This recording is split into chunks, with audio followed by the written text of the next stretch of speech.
Bismillahirrahmanirrahim. Assalamualaikum warahmatullahi wabarakatuh. Alhamdulillahi rabbil alamin.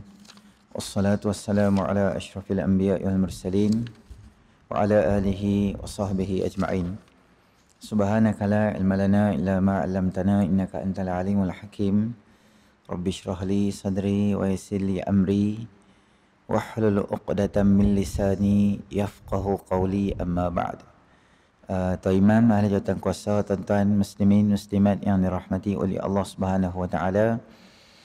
Pertamanya kita panjatkan kesyukuran kita kepada Allah Subhanahu wa taala kerana dengan limpah rahmatnya Allah Subhanahu wa taala beri kita sama-sama peluang berada di dalam rumah Allah Subhanahu wa taala setelah kita menunaikan fardu maghrib secara berjamaah.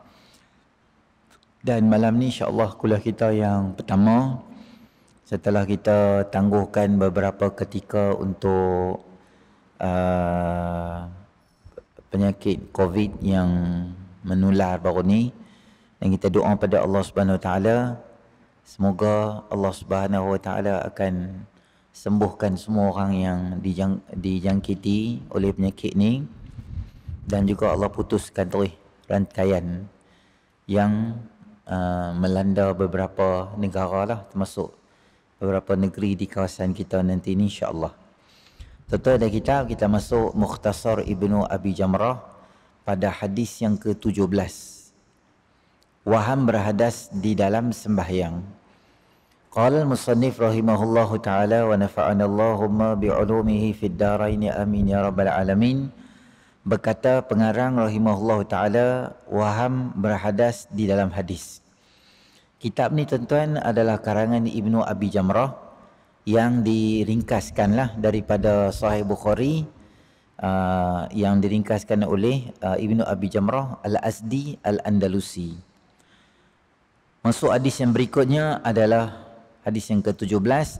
An-Abbad bin Tamimin anna ammihi annahu syaka ila Rasulillahi sallallahu alaihi wasallam ar-rajulu alladhi yukhayyalu ilayhi annahu yajidu syai'a fi as-salah faqala la yanfatil aw la yansarif hatta yasma'a sautan aw yajidu rihan aw yajida rihan. Daripada Sayyidina Abbad bin Tamim radhiyallahu anhu, daripada bapa saudaranya katanya, telah mengadu kepada Nabi SAW seorang lelaki yang diwahamkan kepadanya. Waham ni maksudnya dia rasa macam ragu-ragu atau dia rasa macam was-was. Apa yang dia was-was tu? Bahwasanya ia mendapati akan sesuatu di dalam sembahyang, maka Nabi SAW bersabda, janganlah ia berpindah atau janganlah ia berpaling sehingga ia mendengar suara atau mendapati angin yang keluar. Baik, kisah hadis pada malam ini adalah berkaitan dengan yang kebiasaannya dan selalunya berlaku kepada semua di kalangan kita hari ini. Apa dia? Adalah was-was. Seorang lelaki dia mai pada Nabi SAW, dia kata, wahai Rasulullah SAW, saya rasa, saya tak tahu, rasa macam kentut buang angin, tapi rasa macam tak buang angin. Saya jadi rasa macam kurang selesa dalam keadaan tu masa nak semayang tu. Semayang saya sah ke, semayang saya tak sah ke, yang tu kira angin yang boleh batalkan wuduk ke, atau angin tu macam mana? Itu tanya seorang lelaki tu. Maka Nabi SAW memberi satu jawapan yang jelas. Apa kata Nabi SAW? La yantafil aw la yansarif hatta yasma'a sautan aw yajida rihan. Kalaulah kamu rasa macam tu dalam keadaan suasana macam tu, kamu pastikan dua benda. Kalau ada dua benda ni, maka kamu boleh keluar atau boleh berhenti ke semayang. Apa dia? Satu, kamu dengar suara. Maknanya angin tu ada suara dia. Dalam bahasa Arab ada dua perkataan untuk kentut ni lah. Buang angin. Satu, kentut kalau berbunyi kita panggil duratun. Dad, ra, alif, ta. Duratun maksud dia angin yang berbunyi, kentut yang ada bunyi lah. Dan yang kedua nama dia adalah fusa. Fa, sin, alif, hamzah. Fusa ni maksud dia apa? Fusa ni angin juga, kentut juga. Tapi yang dia ada tanpa bunyi. Bunyi perkataan tu pun kita boleh nampak dah. Dia punya hebat bahasa tu. Dia menunjukkan durat dengan fusa tu. Bunyi macam angin macam tu je. Maka Nabi SAW sebut, kalau hang dengar betul-betul angin tu keluar daripada tempat keluar tu, punggung tu, maka betul lah hang kena berhenti semayang. Au yajidu rihan, atau bau, suara tak ada, ni apa bunyi tak ada, cuma dia bau saja, maknanya orang tu dah kentut lah. Kalau confirm dua benda ni berlaku, baru kita berhenti semayang kita. Kadang-kadang tuan-tuan, bila kita semayang, dia bunyi angin tapi dia tak keluar. Kadang-kadang dia bunyi angin dalam perut. Mungkin kita baru makan, mungkin kita adalah angin-angin apa ke dalam perut ke apa duk bunyi, tapi dia bukan keluar dekat kawasan hak punggung kita tu, hak biasa kita keluar angin tu, tak. Dia keluar dalam perut. Maka dalam perut atau kita rasa macam kentut macam tu dia tak batal semayang kita. Nak confirm apa dia? Sebab apa? Kebiasaannya benda ni berlaku, dia jadi mainan syaitan. Syaitan ni dia pandai. Dia buat macam ni, dia kata kentut kot, tak kentut kot. Semayang hang tak batal lah, apalah. Dia main kita sampai kita rasa macam sepanjang semayang zuhur kita 4 rakaat, kita tak fokus dah ke semayang. Duk fokus semayang kita. Ustaz ajak apa dulu, ustaz mana ajak, aku pernah dengar ke apa ke. Dia duk main nak tu je. Sampai habis 4 rakaat, jadi kita jadi was-was. Maka syaitan tu dalam kategori berjaya kalau dia buat macam tu. Sebab tu Nabi SAW nak potong perasaan was-was tu, dia potong. Hang clarify benda tu, clear cut. Apa dia? Sama ada hang dengar bunyi dia ataupun hang dengar suara, dengar bau dia. Dengar bau pula. Ataupun hang bau pula. Bau ataupun dengar suara. Dua tu okey. Memang betul, boleh batal. Selain pada tu jangan. Kerana syaitan ni tuan-tuan, dia bukan was-was dalam semayang je. Dia akan try semua benda. Kadang dia try masa wuduk. Kadang dia try masa mandi wajib. Dia akan ambil peluang pada orang-orang yang dia tak fokus sangat. Orang yang layan. Orang yang layan syaitan ni. Kadang-kadang kita tengok orang ambil wuduk tu, Allahu Akbar, sampai lencun. Basuh muka. Sagi dia kata, bawah ni tak kena ni. Ambil pula. Tepi telinga tak kena. Ambil pula. Ni bawah dagu tak kena. Ambil pula. Duk ambil saja aku tu, pucat muka. Biru. Muka elok-elok jadi biru. Orang kata, sebab apa orang kena sampuk ke apa tak? Ambil uduk. Allah. Ulama salaf dulu betul tuan-tuan, muka pucat ambil uduk. Sebab apa? Dia takut.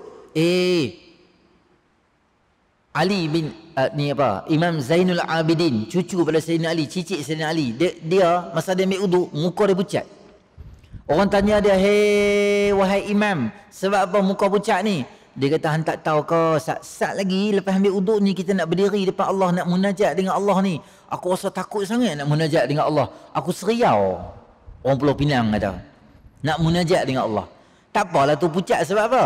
Pucat memang dia khauf dengan Allah Ta'ala, takut dengan Allah. Khasyatullah, ketakutan pada Allah tu ada. Tapi yang ni pucat juga. Bukan takut pada Allah. Saja perhabis bila elektrik tak tahu apa. Kebum, kebam, kebum, kebam, kebum, kebam. Hak nanya siapa? Kawan duduk tepi. Hak kita duduk tepi dia. Dengan kita lencun. Dia bukan ambil semayang. Dia ambil, dia geram kat ayak ke apa tak tahu. Kebam dia orang. Kita baru kumuk je baju basah. Tak basuh muka Tunggu dia habis basuh muka, memang kita boleh perah baju kita. Terus pergi dobi. Sebab lencun sangat. Siapa punya kerja tu? Syaitan buat kerja. Saya ajak tuan-tuan, macam mana? Salah satu tips dia apa dia? Jangan layan. Kalau syaitan mai, dia bisik kita, belakang siku hang tak kena. Masa hang ambil tu, dekat dahi tak kena. Kat kaki hang tumit tak kena. Padahal kita basuh elok dah. Tangan kita tuan-tuan, kulit kawasan sini ni, dia memang cepat kering. Kalau tuan-tuan basahkan tangan kita, kalau tuan-tuan tunggu saja, contohnya kita ambil uduk basuh tangan. Nanti masa kita nak basuh kaki, kawasan sini ni seolah-olah dia macam dah kering dah. Sebab kawasan sini tak sama dengan kulit sini. Kulit sini dia takung ayak sikit, dia jadi licin sini ni. Jadi syaitan dia kata, hang tengok, sini tak kena, tengok. Kawasan lain basah, ambil pulak sekali lagi. Ambil pulak sekali lagi. Syaitan tipu lah. Kalau syaitan mai, saya habaq kat tuan-tuan, macam mana? Tuan-tuan nak jawab kat dia. Tuan-tuan kata apa? Bila kita ambil uduk, syaitan kata, tang ni tak kena. Tuan-tuan kata balik dekat syaitan, memang hari ni aku saja tak bagi kena tang ni. Kata dia itu balik. Hari ni memang aku ambil passion, aku ambil uduk passion baru. Aku baru mengaji. Tang ni memang aku takkan bagi kena ya. 4 kali syaitan mat, tuan-tuan buat, syaitan tibelah. Dia kata, dia ni tak makan saman dia ni. Leceh aku duduk kawan dia ni. Aku pula was-was. Syaitan pula kena kita. Ulama macam tu, dia tak layan. Sebab apa? Sebab dia tahu lah tu mainan syaitan. Kita ambil uduk sempurna tu, cukup dah, okey. Melainkan memang betul kita tak basuh tangan. Tak basah langsung tangan. Langsung tak basah. Kita lupa. Lepas tu kita kata, kat syaitan, memang aku ambil passion baru. Syaitan kata aku tak kata apa pun, memang tak ambil uduk tu kan. Yang tu jangan berpala syaitan. Tak tu memang kita tak betul. Kalau betulnya, ambil dulu baru. Kadang dia main, yang tu bila? Bila ambil uduk. Kalau mandi wajib, Allahu Akbar tuan-tuan, tak keluar. Tak keluar. Sebab apa? Lama sangat mandi tu. Mandi. Balik rumah pak mentua. Minggu tu cuti sekolah ke apa, ambil cuti ke apa, balik rumah pak mentua. Pagi mandi wajib lah. Pagi hari Jumaat. Pagi hari Jumaat mandi wajib. Ke apa dia masuk tandas? 4:30 pagi masuk tandas. Kebung kebang mandi. Pukul 5 tak habis. 5:15 tak habis. 5:45 tak habis. Tandas ada satu. Pak mentua nak mandi wajib ke? Pak mentua nak mandi wajib ke? Pak mentua Tok Imam, satgi nak azan dah pukul 6. Kata dia ni tak keluar lagi, ketuk pintu. Mat oi, dah habis dah kah kami nak ambil uduk ni? Pak mentua pun cover kat lah.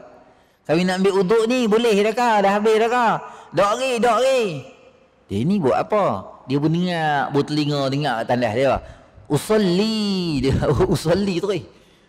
Nawaitu saumaradin. Memanglah lambat. Tak tahu dia buat apa dah tandas tu. 7:40 baru keluar.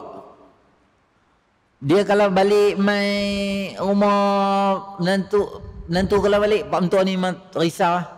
Mengkaren dengan bilayak memang habis terus saja tu. Karen dah habis kak, heater buka. Yang seronoknya ni siapa dia? Syaitan lah, dia seronok kan kalau kita duk buat gitu. Dah habis, kadang-kadang dia tak berjaya buat dekat mandi wajib tu. Mandi wajib lagi lah tuan-tuan. Dia kata dekat pelipat paha hang tak kena. Dekat kawasan punggung kat belakang ni tak kena ayak. Dekat celah ketiak tak kena ayak. Mandi pula. Yang kadang-kadang orang confuse tu, ayak tu bila kena tu, kita niat lah. Tak mesti ayak tu seiring dengan kepala kita. Tak. Buka ayak, biar ayak tu mengalir di badan kita. Ayak tu dah kena, kita niatlah. Nawaitu raf'al hadatsil akbari an jami'al balani fardan alayya lillahi ta'ala. Saya tak ingat saya bahasa Arab, saya ingat saya sekolah konvent saya besar dulu. Niat bahasa Melayu tak apa. Saja aku niat mengangkat hadas besar kerana Allah Ta'ala. Boleh dah. Bila kita niat tu, tak mesti ayak tu kena serentak dengan apa? Dengan kepala kita tu. Masa kita buka ayak tu turun. Nawaitu sedia duk nawaitu tak payah. Bagi dia turun jalan ke tu, baru niat tak apa. Jenuh lah. Tak, dia kata niat ni ustaz, dia kena muqarranah. Bukan, tu dalam sembahyang je. Hatuan bagi jalan dulu ayak tak apa. Sebab kita payah nak bagi sama tu susah. Orang yang tak mengaji, syaitan dia pandai lah. Dia tipu. Macam tuan-tuan tak apalah. Tuan-tuannya level, tuan-tuan tipu syaitan pula. Level tuan-tuan ni, muka hak bertakwa ni kan. Hebat dah. Tak lepas di wuduk, dia main kacau di mana? Dalam sembahyang. Dalam sembahyang dia kacau. Usolli. Duk usolli saja tak boleh. Habis usolli dah. Allahu Akbar tak boleh. Allah. Tak. Dia tak masuk. Apa yang tak masuk tak tahu. Lihat sembahyang. Ah. 13 kali doa lagi lalai MBPP tembak. Ingat gagak gila masuk dalam masjid. Dia kacau orang sembahyang. Dia sembahyang tu tak jadi. Tak jadi. Susahnya. Kalau non-Muslim tuan-tuan, saja dia orang Pulau Pinang kata, dia usah kot tingkap tengok dia ni sembahyang. Oh yo, ini macam mau sembahyang kah? Banyak susah lah. Dia nak masuk Islam, dia pikir 2 kali. Punya payah nak sembahyang dia ni. Yang peliknya, tuan-tuan boleh nampak, memang betul syaitan dia, bahasa kita, dia ranjau kita, dia tipu kita ni. Macam mana kita nak tahu? Tok Imam rukuk je, dandan dia boleh takbir. Daripada tadi hang try, punya teruk hang try, usolli semua tak boleh. Tok Imam rukuk je, Allahu Akbar, dandan boleh. Sebab apa hang dan boleh tadi? Sebab apa tadi tak boleh? Sebab syaitan tipu kita. Sebab tu, tak salah kalau sebelum semayang kita nak baca Qul a'udzu birabbin nas, tak salah. Sebab apa? Sebab benda tu sebelum semayang. Dan ataupun kita boleh baca juga ayat daripada surah Mu'minun. Ayat 69 ke 89, saya tak ingat, saya tengok Quran. Wa qur rabbi a'udzu bika min hamazatis syayatin wa a'udzu bika rabbi an yahdurun. Betul? Surah Mu'minun ayat yang ke-97 dan 98. Sebelum semayang boleh baca? Boleh? Ataupun bila-bila boleh baca? Apa dia? Wa qur rabbi a'udzu bika min hamazatis syayatin, dan aku minta lindung daripada hembusan dan bisikan syaitan. Wa a'udzu bika rabbi an yahdurun, aku minta lindung supaya dia jangan hampiri aku, jangan hadir dekat dengan aku. Boleh baca? Tak apa, sebelum semayang. Supaya kita ni dah teruk sangat dah, kita punya was-was tu dah jadi macam teruk sangat dah, boleh baca. Supaya kita nak elakkan syaitan ni daripada dia ganggu kita. Maka kita pun takbirlah semayang. Dah boleh masuk ke border takbir tu, dia kacau di Fatihah pula.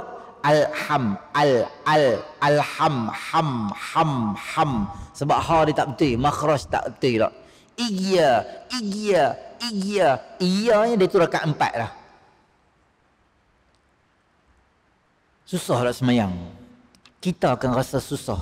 Siapa bagi susah? Kita sendiri yang imagine benda tu supaya dia jadi susah.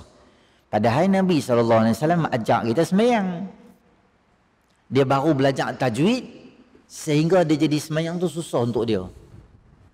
Tuan-tuan, kita belajar tajwid, kita akan lebih selesa dan lebih tenang baca Quran. Dan orang dengar kita baca Quran, dia rasa selesa. Bismillahirrahmanirrahim. Alhamdulillahi rabbil alamin. Ar-Rahmanir-Rahim. Maliki yaumiddin. Selesa, orang dengar pun selesa, orang tak rasa susah. Tapi bila dia baca tajwid, belajar tajwid, tak tahu mungkin dia nak makharijul huruf tu dia nak tekan sangat sampai jadi susah dia tu. Sehingga kita yang duduk sebelah dia tu jadi susah juga. Dia nak takbir pun susah. Allah Akbar.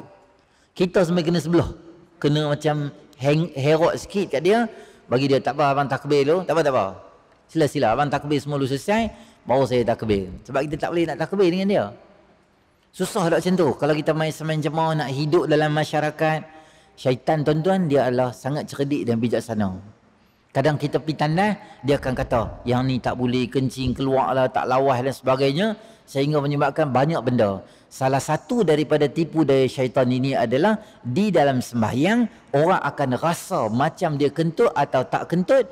Nabi SAW sebut, kalau hang rasa betul-betul angin keluar atau hang memang bau kata kentut tu busuk dan sebagainya, maka memang betul lah hang kentut. Kalau tidak, la yantafil au la yansarif, jangan sesekali keluar daripada semayang, jangan sesekali berpaling daripada semayang kamu, ibadat kamu, selagi mana kamu tak confirm dengan benda tu. Maka yang ni sebenarnya tuan-tuan sebahagian daripada tipu daya syaitan, dan tuan-tuan kena doa banyak pada Allah Subhanahu Wa Taala. Saya sendiri pernah jumpa ramai orang yang penyakit macam ni. Bukan penyakit sangat, dia create penyakit tu. Maksud saya dia suka layan. Saya dah habang kat dia, hang ambil wuduk, hang jalan je, hang tak payah reverse balik. Dia masuk dalam masjid, dia pergi balik ambil semayang.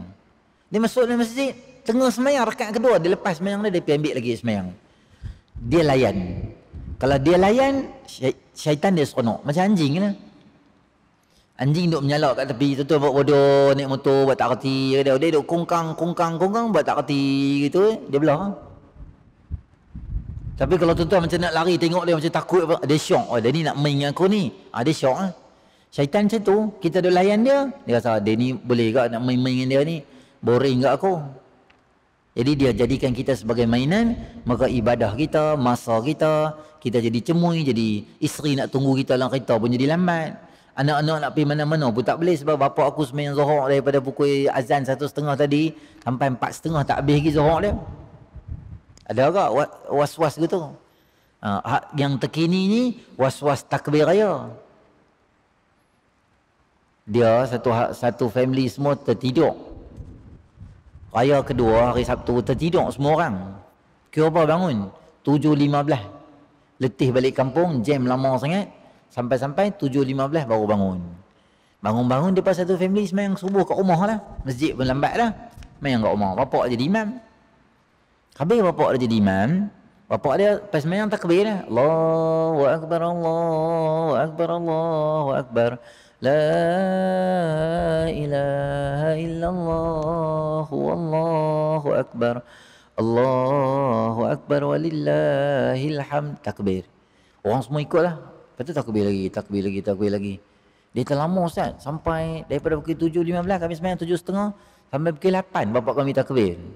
Kami pun okeylah, tak apalah bapak semangat. 8.30 tak habis. 9.30, 10.30 tak habis lagi. Anak-anak semua tidur lah. Nerak aku tu dah, letih ingat dah. Sebab apa bapak dia takbir lama sangat? Sebab isteri dia pergi kat dia, abang awak tak habis lagi. Dia kata sebenarnya abang tak tahu yang panjang tu. Dia tak ingat. Ya Allahu Akbar kabir, alhamdulillah tak ingat. Dia ulang takbir tu. Isteri dia kata sudahlah bang, kami minta lah abang tak payah takbir panjang pun tak apalah. Itu bukan was-was, itu merapu.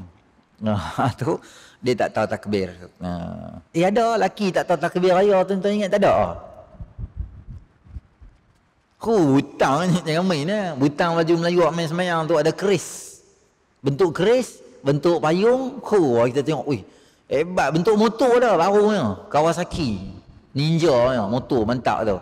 Hang suar mikrofon untuk takbir raya kan. Kan dia duduk depan, kan berjarak Covid lah ni kan. Jadi senang kita nak suar. Dapat kat dia nak suar sebelah tak boleh dinding. Kawan sebelah ni pun dia tak boleh suar kak. Budak tu baru kecil, form 1 gitu kan. Jadi dia takbir, dia tak tahu takbir dia. Allahu Akbar, Allahu Akbar, Allahu Akbar. Dia buat macam CD calak tu. Tengok ke kopiah kemas dah. Tinggi macam chef. Takbir gagal.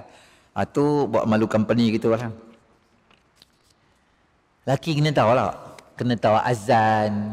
Kena tahu doa. Kalau panjang macam Syekh Sudais tu. Korang-korang tahu lah doa. Ni doa saya tak tahu, doa apa saya tak tahu. Hari-hari semayang kan, bagi belajar sikit lah benda-benda mudah-mudah ke tu. Bukan panjang lah. Tuan-tuan pergi tahlil kan. Al-Fatihah kuat. Lepas tu Qul Huwallah kuat. Ayat kursi kuat. Lillahi ma fis sama tu imam seorang. Alin sengap. Dah tahu lillahi ma fis sama, amanar rasul la yukallifullah semua tak tahu. Lain semua dia duduk diam, last ke dia tiba champion. Tahu mana? La ilaha illallah. Macam tu dia muncul balik tu jenis geng tahlil kapal selam. Mula-mula dia ada, lepas tu dia selam, lepas tu ujung dia main balik. Hadis yang berikutnya. Kencing, istinja dan minum. Ana Abi Qatadah radhiyallahu anin Nabi sallallahu alaihi wasallam qala, "Idza bala ahadukum fala ya'khudanna dzakarahu bi yaminihi wa la yastanji bi yaminihi wa la yatanaffas fil ina." Daripada Sayyidina Abu Qatadah radhiyallahu katanya, sabda Nabi sallallahu alaihi wasallam, apabila kencing salah seorang daripada kamu, maka janganlah ia memegang akan kemaluannya dengan tangan kanannya, dan janganlah ia beristinja dengan tangan kanannya, dan janganlah ia bernafas di dalam bejana minum yang diminumnya dengan nafas. Ada 3 yang Nabi SAW ajak pada kita atas nama adab. Apa dia? apabila kamu pi tandas, jangan salah seorang daripada kamu memegang kemaluan dia atau zakar dia dengan tangan kanan dia. Yang kedua, jangan beristinja dengan tangan kanan. Dan yang ketiga, jangan bernafas di dalam air. Ketiga-tiga itu adalah sunat kita buat. Maknanya sunat kita kalau nak pegang zakar, kalau nak pegang tangan kiri. Kalau kita nak istinja, sunat guna tangan kiri. Sunat juga tidak bernafas di dalam tu. Dan perbuatan tu kalau kita buat, hukum dia la di situ tu la yang haram ke makruh ke? Kata ulama Nabi halang tu adalah halang tu merujuk kepada perbuatan tu, nama dia adalah makruh. Perbuatan tu makruh. Maknanya kalau kita pergi tanda,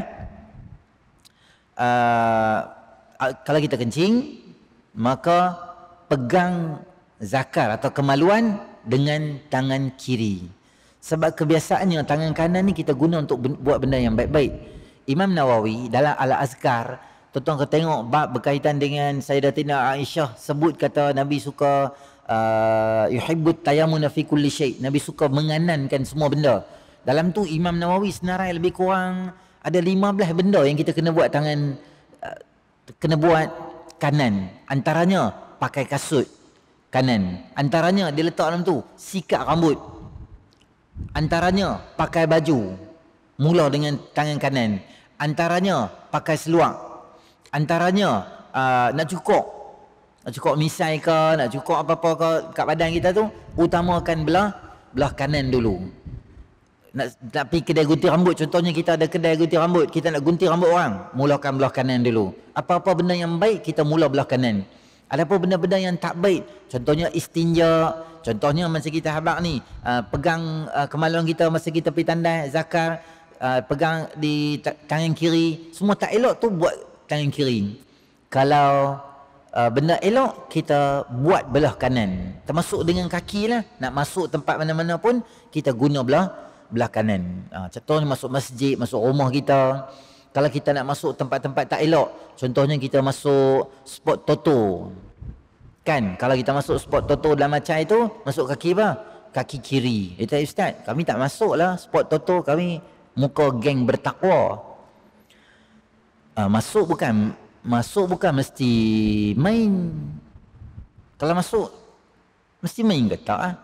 Tonton jalan kat situ, kereta kita kat situ, ambil kunci kereta, cuy, kunci kereta masuk dalam kedai tu. Ambil ke tak ambil? Tak boleh.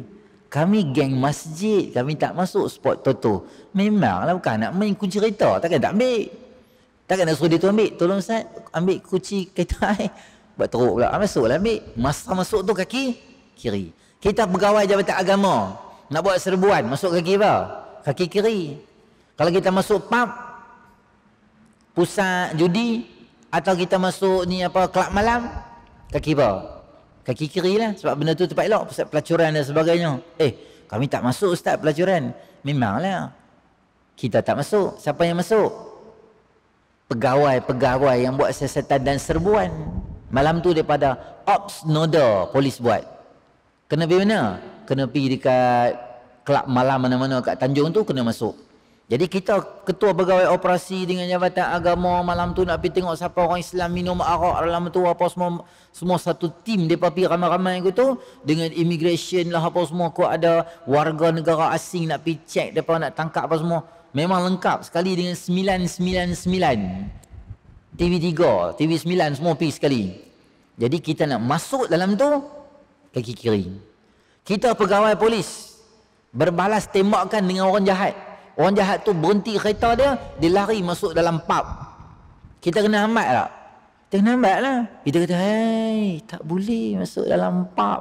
Siapa masuk dalam tu, selamat dia. Tak boleh. Masuklah, nak hambat pencuri, tujuan dia. Tak apa. Ada sebab. Jadi tempat kiri masuk, tempat tak elok masuk kaki kiri. Sama macam tangan. Nak buat benda baik, tangan kanan. Benda tak baik maksud dia istinja dan sebagainya. Yang kedua istinja. Melainkan tangan kita luka, patah, ada sakit, ada cucuk jarum, hospital dan sebagainya, tak boleh gerak-gerak, nanti sakit sangat kaki tangan kiri ni contoh. Okey, kita buat tangan kanan dan sebagainya. Ketika sakit dia itu dimaafkanlah. Tapi bila kita dah sembuh semua, kita guna ni. Dan yang ketiga, Nabi SAW ajak kita jangan bernafas di dalam air. Sebab apa? Nabi duk cerita elok-elok pasal pi tanda, kemudian Nabi cerita pasal istinja, kemudian Nabi cerita pasal minum air pula. Macam tak teli. Satu ulama bagi tahu itu himpunan adab. Semua-semua tu adalah atas nama adab. Yang kedua, kebiasaannya apabila orang dah pergi tandas apa semua benda ni, orang akan ambil uduk. Itu budaya orang mukmin. Sebab apa? Bila kita pergi tandas, uduk kita batal. Bila uduk kita batal, mukmin dan muslim, dia kalau boleh sentiasa berada dalam keadaan berwuduk. Jadi bila Nabi habaq kita orang tu dah pergi tandas dah, ada kencing dah, pergi istinja semua dah, kemudian dia minum air. Sebab apa minum air? Kan Nabi SAW apabila Nabi dah kan Nabi ambil air tu bukan dalam macam kita pipe ni. Nabi ambil dalam bekas wuduk tu. Dah ambil wuduk, last sekali belen wuduk tu Nabi akan minum belen wuduk yang sikit tu. Tapi bila kita nak minum air tuan-tuan, ni bekas kita, jangan nafas di dalam. Kalau ada air lah. Sekarang tak ada air, saya bagi contoh. Tuan-tuan nak minum air, air ni bila kita minum tu dalam Syama'il sebut, hadis Nabi SAW macam mana Nabi minum air? 3 kali. Nabi sangat suka, Riyadhus Salihin, Nabi sangat suka orang yang apabila dia makan atau minum, setiap suapan, luqmah, dia punya suapan dan minuman dia makan dan minum dan sebut Bismillah, dah habis dia kata Alhamdulillah. Maka nak minum air, kita minum air macam mana? Kita minum Bismillah, Alhamdulillah. Bismillah, Alhamdulillah. Bismillah, Alhamdulillah. Ataupun permulaannya kita sebut Bismillah 3 kali. Ataupun seluruh air tu kita minum dengan 3 kali teguk. Bukan sekali teguk je. Jangan minum air sekali. Contohnya, saya tutup air ni keras sikit. Kita minum air, dahaga sangat, kita minum. Buak minum sampai habis air ni. Makruh minum air gitu. Nabi tak suka. Jangan minum air kasyurbil ba'ir. Jangan minum air macam unta minum air. Tuan-tuan tahu unta minum air. Unta dia ada dia punya storage belakang dia tu kan. Cloud storage belakang dia tu, ada 2 cloud tu kan. Ikutlah, ada setengah unta satu, bonggol dia ada setengah 2. Jadi store belakang dia tu, dia akan spare air banyak. Seminggu, 2 minggu, kadang 3 minggu duduk di padang pasir tu, dia tak payah cari air. Sebab dia punya storage dia siap dah dalam tu.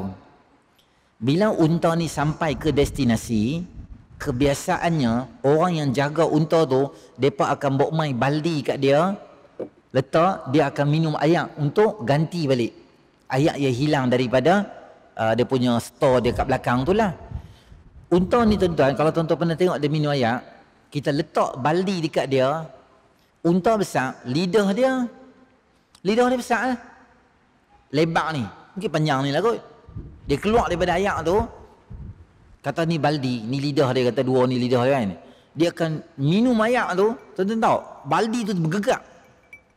Keluar, dia minum. Pucik-pucik gitu. Sebab dia terlalu dahaga. Sebab lama sangat tak jumpa air. Baldi tu jadi gitu. Kemungkinan air kita bagi 1/3 tu jatuh di bawah. Nabi SAW sebut pada kita, atas nama adabnya, jangan minum macam unta. Kerana dia minum tu terlalu dahaga sangat. Kalau kita nak tips hilang dahaga yang sangat elok dan betul, fa innahu arwa, kata Nabi SAW, dia lebih hilangkan dahaga. Terlalu dahaga sangat. Tak kira lah beli air tebu ke air apakah, jangan minum semua air tu sekali teguk. Biar kalau boleh ada step dia. Paling kurang 3 teguk. Bismillah, Alhamdulillah. Bismillah, Alhamdulillah. Yang ketiga, jangan bernafas. Saya tengok ulama minum kadang-kadang, dia minum macam mana tahu? Minum lagi. Nafas kat luar. Jangan nafas di dalam. Sambil minum air, sambil minum air, sambil nafas. Minum macam tu tak boleh. Tuan-tuan pernah tak seumur hidup kita jenis minum air, jenis bukan gelojoh, jenis dahaga sangat kita minum kan, dia akan jadi macam tajam, dia macam cucuk dia tekak kita. Dia tak hilangkan dahaga, dia jadi dahaga lagi. Nabi ajak kita, kalau hampa nak minum air dengan tenang, minum air pelan-pelan, sikit-sikit berhenti, alhamdulillah. Minum sikit, berhenti, alhamdulillah. Dan dari segi saintifik pun, kalau tuan-tuan tengok, saya tengok ada artikel tu, artikel orang putih, saya pun faham tak faham macam tu lah. Dia kata karbon dioksida masuk dalam oksigen apa ke, adalah dia punya kiraan sains dia tu. Hak ni Nabi habaq lama dah. Jadi bila saintis kaji, betul udara yang masuk dengan campur dengan air tu, dia adalah agak tidak baik untuk kesihatan. Maka orang yang ikut sunnah ni tuan-tuan, orang yang ikut sunnah ni, orang tu dia jadi hebat sebab apa? Sebab dia amalkan apa yang Nabi SAW ajak. Nabi ni, sahabat, nama dia officially tak pergi sekolah. Inna nahnu ummatan ummiyah la naktubu wa la naqra. Kami umat yang ummi, kami tak tahu membaca dan menulis. Itu statement luaran. Tetapi setiap kata-kata Nabi SAW diajak oleh Allah Ta'ala direct terus. Sampai hari ni orang buat kajian tentang saintifik dalam Quran tu sangat luar biasa. Saintifik dalam hadis tu sangat luar biasa. Termasuk dalam lalat yang masuk dalam minuman yang kita rendam, sebelah dia ada syifa, sebelah dia ada racun, dikaji benar benda tu. Sampai hari ni Nabi cakap pendek ya, innamal a'malu binniyat, setiap amalan dengan niat. Cakap macam tu ya, pendek ya. Sampai hari ni tuan-tuan, ulama syarah tak habis lagi hadis tu. Beribu tahun yang kita kata Nabi SAW tak belajar, tak. Nabi tak pergi sekolah, secara officially maknanya apa? Sebenarnya itu adalah sebahagian daripada mukjizat Nabi SAW.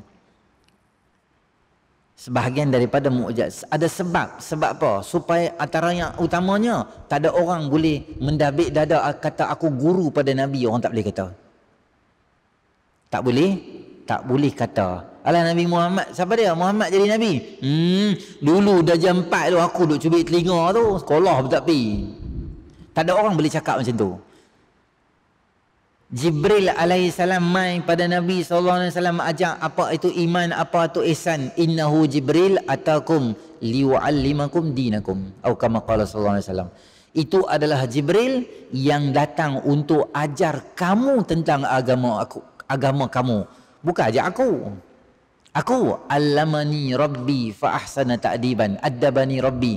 Tuhan aku ajak adab pada aku. Maknanya Nabi SAW direct dapat terus daripada Allah Subhanahu Wa Taala. Maka kita nak bagi tahu kata, jangan kita pelekeh. Kalau kata sunnah Nabi SAW, jangan kita pelekeh benda tu. Kita kata, alah yang ni hak Nabi buat je, tak buat pun tak apa. Jangan buat itu. Kerana semua tu ada kesan-kesan yang baik yang Nabi SAW ajak pada kita. Semua tu sebagai panduan. Sampai akhir zaman, kita boleh ikut apa yang Nabi SAW ajak pada kita.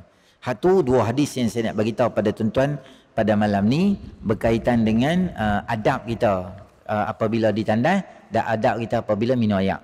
Cuma saya sebelum kita nak akhiri beberapa minit lagi nak isyak ni tuan-tuan, suka saya nak sebut satu kisah yang boleh jadi pengajaran untuk kita sebagai renungan dan kredit tambahan pada tuan-tuan yang hadir pada malam ni.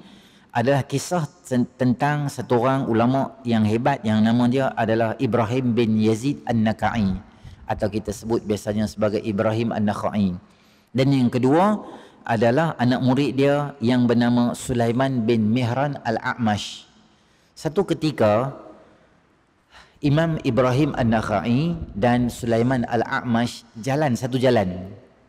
Depa ni guru dia Ibrahim Nakha'i ni buta sebelah mata. Imam A'mash dia